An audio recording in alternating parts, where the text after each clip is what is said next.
Como é feito o diagnóstico do AVC? O diagnóstico do AVC, uma vez que a pessoa chega no hospital com sintomas sugestivos, a gente faz imediatamente uma análise clínica.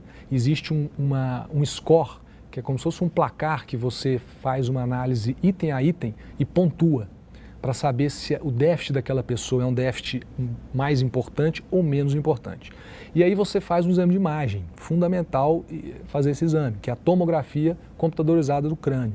Você faz esse exame para definir se existe uma hemorragia dentro do cérebro ou não.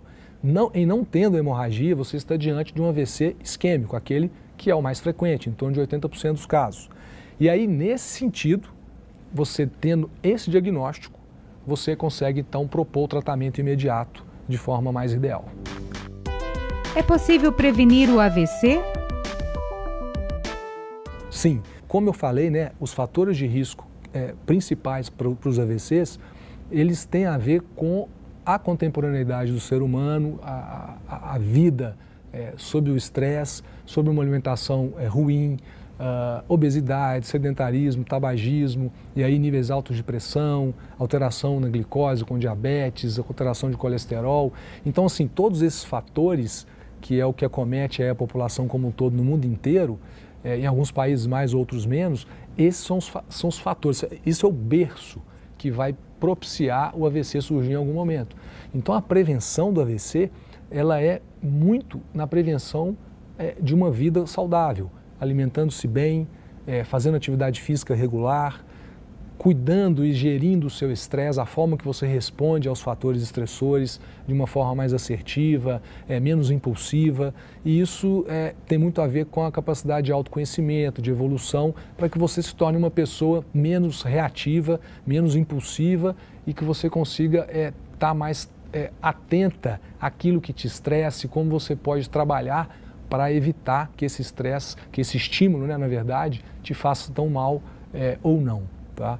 Então, basicamente é isso, é alimentar bem, viver de forma ativa, se movendo e fazendo uma adequada gestão do seu estresse. E esses três fatores que fazem parte desse tripé, eles são, digamos, envelopados com o que a gente chama de hábitos saudáveis.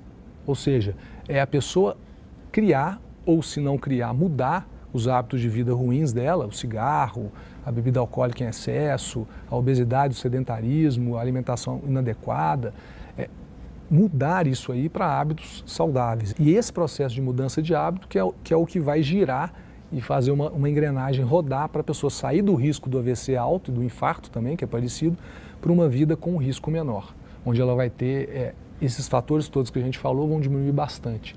E aí a chance dela ter o AVC diminui bastante também. Obviamente, em se tratando disso tudo que eu estou falando, você tem duas ferramentas. Uma, hábitos de vida, e a outra, medicamentos. Pessoas que têm péssimos hábitos de vida e que muitos fatores de risco, eles vão estar submetidos a uma ampla gama de medicações para a gente conseguir contornar tudo isso e estabilizar esse risco dela. Por outro lado, pessoas que possuem uma capacidade de ter hábitos saudáveis ou mudarem os seus hábitos, emagrecerem, alimentarem melhor, parar de fumar, isso vai fazer com que a necessidade de medicações muito provavelmente diminua e ela consegue então equacionar o risco dela com menos remédio.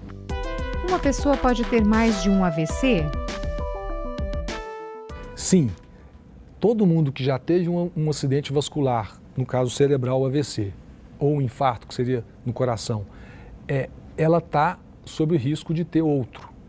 Porém, se ela conseguir se transformar numa pessoa mais saudável, nesses fatores que a gente vem falando aqui na entrevista, pressão alta, diabetes, sedentarismo, tabagismo, estresse, e aí tem a alimentação, atividade física, atividades de lazer, atividades que lhe tragam prazer, relacionamentos sociais engrandecedores, que tragam aconchego, que tragam suporte social.